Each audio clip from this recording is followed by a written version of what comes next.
Hello there. Did somebody just join?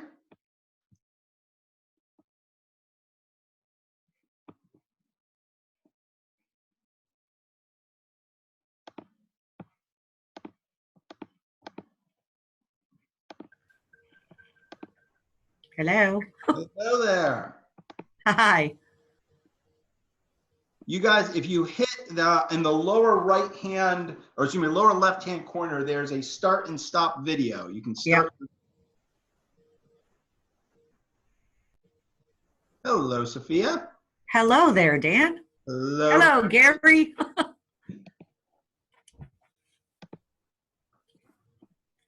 Fran Jones is turning on. Yes, Gary, can you hear us? I can hear you. Oh, hello. Hi, Darlissa. Hi. Oh, good. Somebody hears me. I can see you guys, but can you see me? No. We cannot see you. Try in the lower left-hand corner. There's a start and stop video button. Okay. Hello. Hello. Hello there. Who just Hi. I have fire Fran department. Jones, how are you? Hey, Chief. How you doing? So I tried doing a background screen, but that's all that's showing up, not my picture. Okay. Oh, there you are. Hang on, there I You're am. sideways. I don't know how I turned around. But They could hear me. I guess I'll be sideways.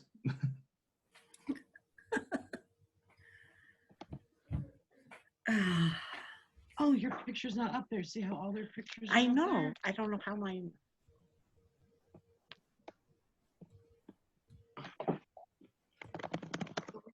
Hi, Gare. How you doing? Good. How are you? I'm doing good. All right. Let's see. Who do we have? So we have Sophia, we have the Chief, we have Gary, we have Darlissa. Who's owner? Jim joining. I don't know who owner is. Oh, right here. Okay, how's this work? Oh, it's Don. Hey, Don. Hi, Don. Hey, Dan, how are you? Good. Hey, hit in the lower left portion of your Zoom screen, there's a start and stop video. You can start the video there. Oh, there you are, Darlissa. Darlissa. Hi, guys. Okay. You got Ruth. In the lower Dan. left-hand corner. Lower right. Oh, here we go.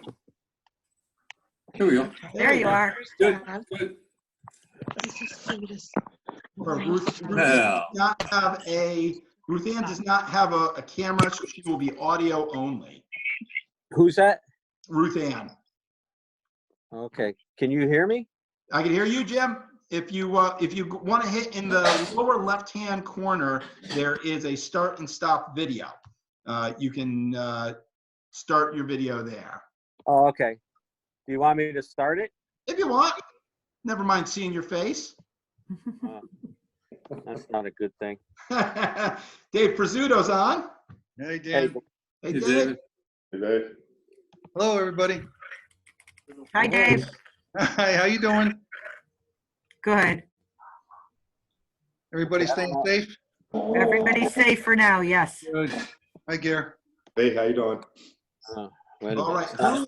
Who are we missing at this point? Shut that light off. We have Ruth on.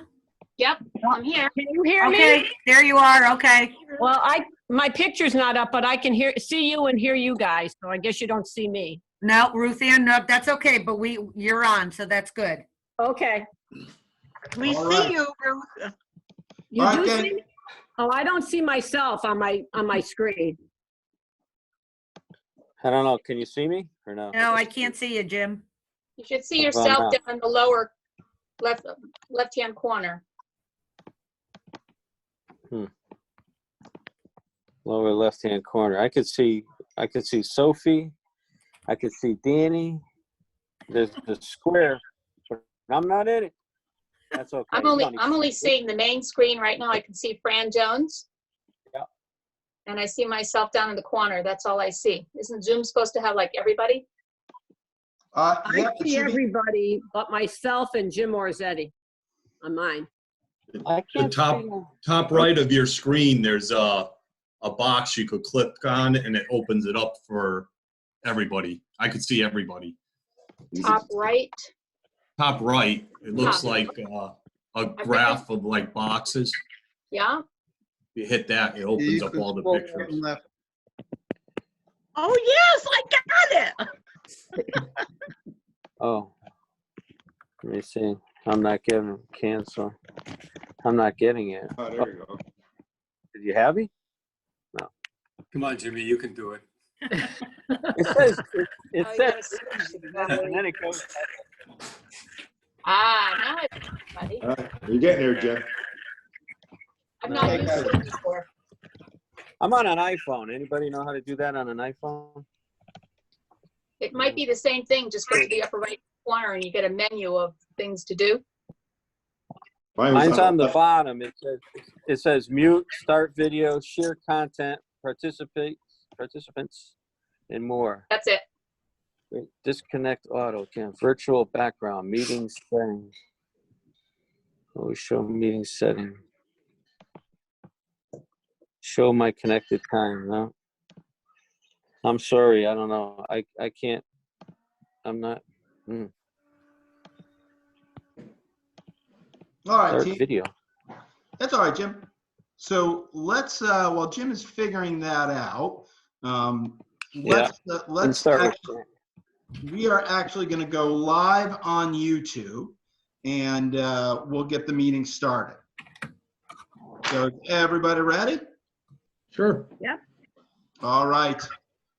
We are live on YouTube. I'd like to call this workshop of the Shelton Charter Revision Commission to order. Please stand for the pledge. I pledge allegiance to the flag of the United States of America, to to the republic for which it stands, one nation, under God, with liberty and justice for all. All right, thank you, guys. Be noted that all 7 commissioners are present. And with that, I'd like to just start off by saying tonight is a little bit of an experiment. Under Governor Lamont's Executive Order 7F, we are empowered in this coronavirus crisis to have virtual meetings as long as we are broadcasting live, which we are on Facebook, and we make a recording of this meeting that would be available to the public after. So we are being recorded. This will be up on our YouTube page for people to be able to see at any time after this meeting, right? So we are trying to maximize transparency for the public while we are all hiding in our house from the coronavirus. So tonight is a little bit of an experiment. We're going to see how this goes. And if it's successful, which it seems like minor technical glitches aside it is, we could do our next couple meetings this way so we don't lose time with our duties due to the coronavirus.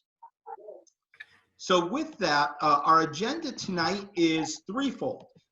First, we are going to talk to 2 of the interviews that were from our last meeting that were canceled, with Chief Fran Jones and with Board of Education Vice Chairman Jim Orizzetti.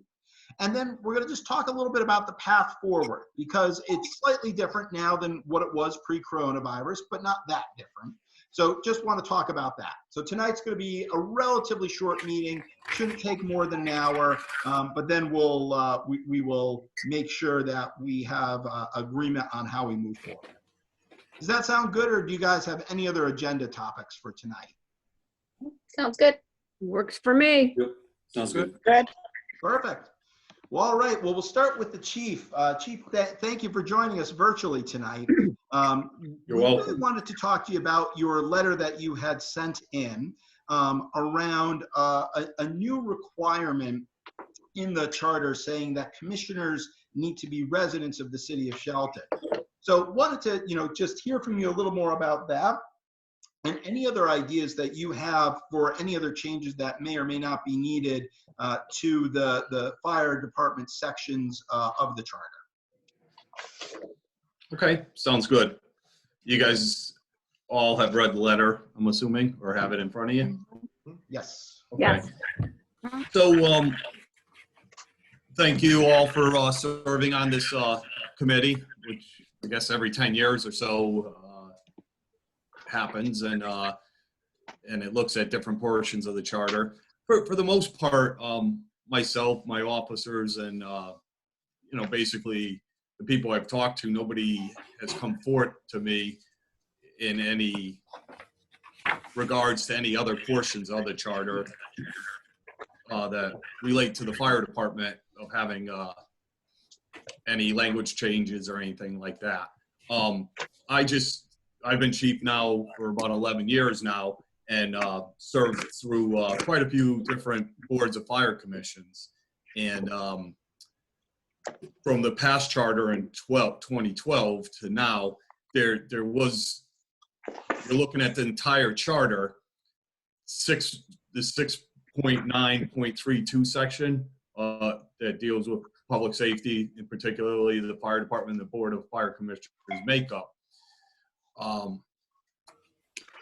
There is no requirement for a fire commissioner to live in town. I think it was always assumed that the commissioners would live in town because most of our volunteers have always historically came from Shelton, and we're all residents of the community.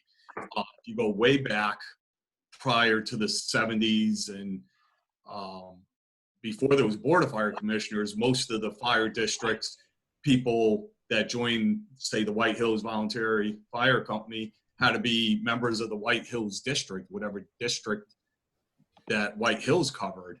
And if you didn't live in White Hills, you joined Huntington or vice versa. So as years moved on and times changed and all that, the charter has to be a living and breathing document as well. And in the past, we've had a member, goes back to about 2010, 11, 12 time period. He was a resident of Shelton when he first got elected by bylaws to serve as commissioner. And then he bought a house in Derby. There was a lot of conflict within the board during that time, and they had to get the town's attorney involved. Was his votes legal or not legal at the time?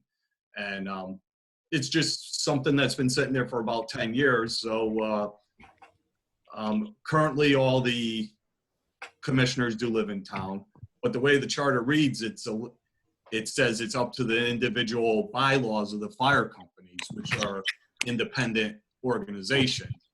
So that's kind of,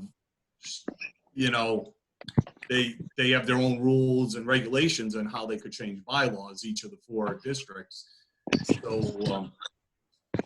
So they could change it and say, I don't know, you could live in Florida and it's okay to be a commissioner. I just don't think, as a resident of the town, as a chief, that the Board of Fire Commissioners, who are the administrative body of the department for long-range planning and various budgetary issues, they should actually be electors of the city. So section 5.4 of the charter, for all boards and commissioners, for every other board and commissioner within the town, you have to be an elector of the community.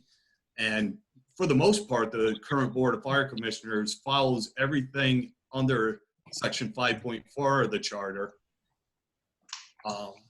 But according to the charter, they really don't have to do that, because the charter says it's specific to the board and commissions, specific to chapter 5, and Board of Fire Commissioners in chapter 6. So basically, it was just for clarification. I brought it to your charter revision attention to look into it.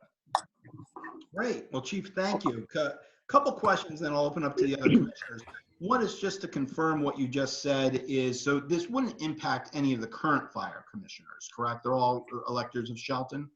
Correct. Yep. Got it. There is one commissioner who is potentially maybe purchasing a house outside of Shelton. And I just found that out after the fact.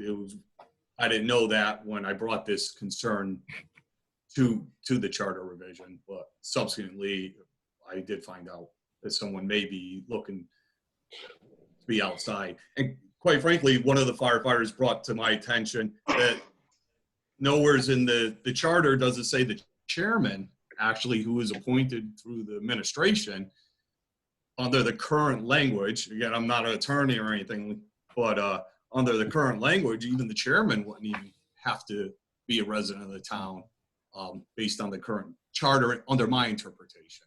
Got it. And then my only other question, then I'll open it up, is what percentage roughly of our volunteers right now are from out of town? Well, we have approximately 252 members, and I would say about 30 members are out of town. Yeah, call it 10 to 15%. 10, 12%, yeah. Yeah, particularly the Echo Hose Fire Company, how their makeup is, they've been bringing in a lot of out-of-towners from, Seymour, Derby, and have like a 10-mile radius because how they do staffing. Our traditional staffing used to be you'd respond from your home, go to the firehouse. The Echo Hose Fire Headquarters, because they have sleeping facilities and kitchen facilities, etc., they're able to have people come and stay at their firehouse and kind of do shifts sometimes. So we have a lot of the traditional guys that live in district and live in town that will respond to the firehouse, get on the apparatus, and then go to calls. But we do have a lot of members, probably about 14 or 15 members out of their 70 members that do live outside of Shelton proper. And then the other fire company is Pine Rock. They're right down on the Stratford town line. And there's about a half dozen members in Pine Rock that live in Stratford or right across the Sikorsky Bridge in Milford and are members. But Huntington and White Hills has 100%, to the best of my knowledge, of in-town membership. And most of them live in district as well. Perfect. Great. Commissioners, any questions for Chief Jones? I got a question, Chief. Yes. So how long has the charter been operating this way, where there's no prohibition on out-of-town commissioners? As far as I know, since they've had a board of fire commissioners since they were established in about 1975, I believe. So I don't think it really didn't come up until about 2010 when one of the commissioners moved from Shelton to Derby, and then it went back and forth on votes, because they have certain, just like your committee has, there's a certain amount of commissioners needed to have a quorum, certain amount of commissioners that are needed for appointments or purchases. So they need like 3 commissioners, a majority out of the 5, to have a meeting. Then they need to have 4 commissioners out of 5 to vote in affirmative or negative for large purchases, appointments, etc. Is it an oversight? Oh, sorry. Or is the Board of Fire Commissioners an oversight? No, do you think it was an oversight with the last charter commission not to put that in? It just seems to make sense. Hey.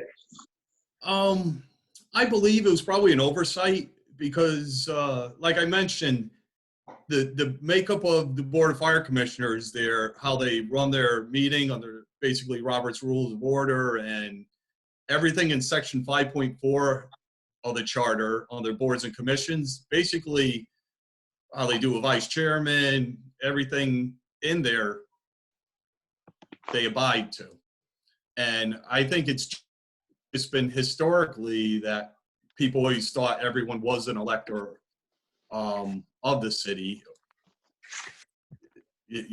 because everyone that volunteered was from basically Shelton. And things have just changed over the years now that we do have some members from other communities living in town.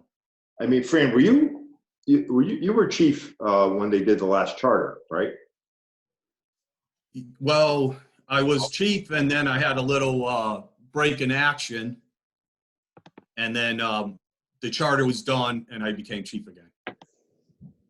Because the last charter did a lot of work on the fire department. Yes, they did.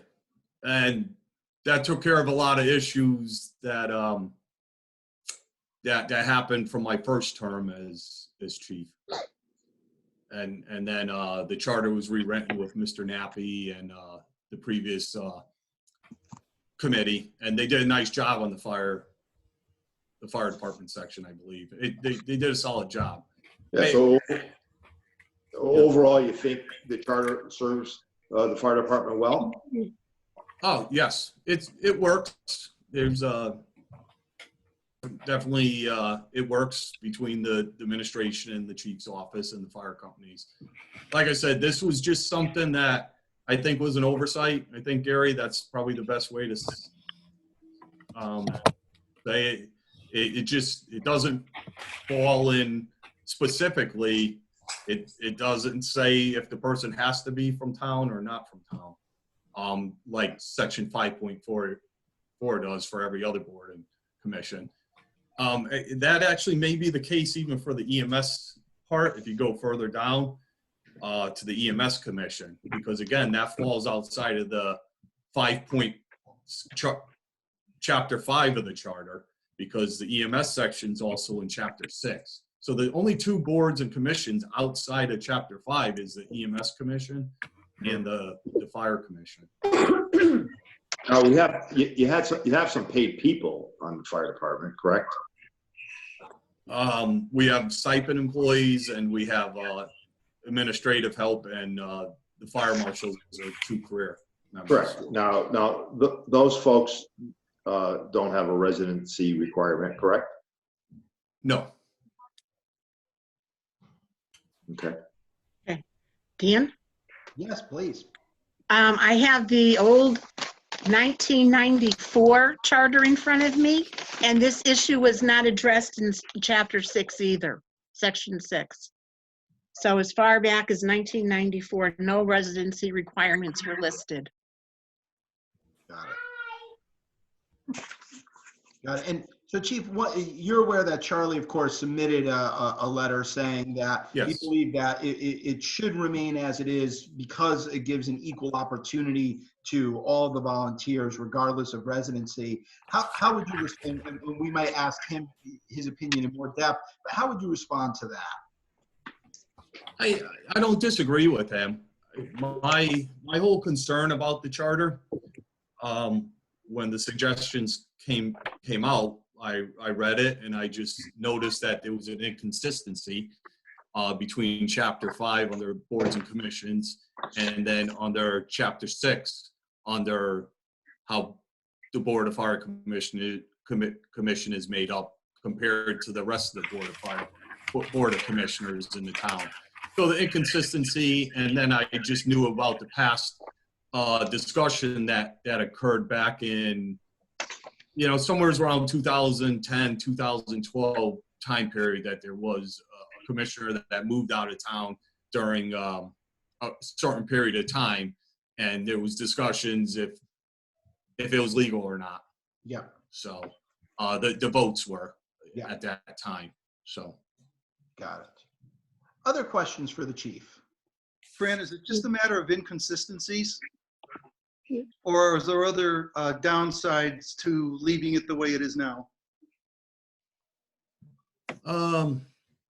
Currently there's no downside unless all the commissioners at some point in time, again, it's a living document that doesn't get changed for 10 years. So as the department evolves and if more people do come in from the outside, you could then have a majority of the board possibly being from outside of town, making decisions that are relevant to the taxpayers of our community, and when they are not taxpayers of our community. So because the Board of Fire Commissioners is probably one of the strongest boards within the charter. They have the most authority with appointments and administrative duties for both budgetary and long planning items and stuff like that. So currently, I don't see an issue, but again, the charter is good for 10 years. I can't predict what the future is going to hold 10 years from now. And it currently states within 6.932, I believe, that it's determined by the individual bylaws of the fire companies. That's pretty open-ended, where can the individual fire company's bylaws supersede the charter? I don't know. That's a question for you guys to deliberate. Again, I don't see a current issue with the current Board of Fire Commissioners, but in the future, I don't know what that makeup's going to look Yeah, like. Chief, are you aware of how other towns might handle this? Are you familiar with any other codes or charters? Most boards and commissioners, you have to be an elector of the community. So if you're on any board or commission, usually you're an elector of that community. You know, I think Bridgeport still has a board of fire commissioners. Oxford had one. I'm not sure if they're still, if they still have a board of fire commissioners. Derby has a commissioner, and that person has to be a resident. I didn't do any particular research. I'm just going off the top of my head for that. Right. Thank you. Other questions for the chief? I have a question. What is the advantage of somebody from out of town or being on our, being on our volunteer department? I mean, why aren't they on their own department? I mean, what's that we want to leave them out of being a commissioner at some point, possibly? So some of the members that do join our department, they can't volunteer in their hometown because they live in Stratford or Milford, which have career departments, and they don't have a volunteer fire department. Oh, okay. So they come to our department to volunteer. We're a very progressive and professional volunteer fire department. We see a good share of significant incidents. We provide top-notch equipment and gear, and people want to come to our community to volunteer. We're probably one of the top departments in the state of Connecticut, volunteer or career, and it's a testament to all our members, both in and out of town. But that's why we do attract people from out of town. We have a very professional service. Other questions? Is that for their advantage if they want to go into a career of that? I mean, this is experience for them, and that's what it's leading to, or? Yeah. So again, over the years, the makeup of the fire department has changed a little bit. It was people would join for the community portion of it, but now a certain portion of the members are coming to gain experience. At times we are a farm team for the career side because we have a very professional volunteer fire department and provide a lot of training. A lot of these men and women, they provide us tremendous service regardless if they live in town or out of town. Okay, thank you. Yes.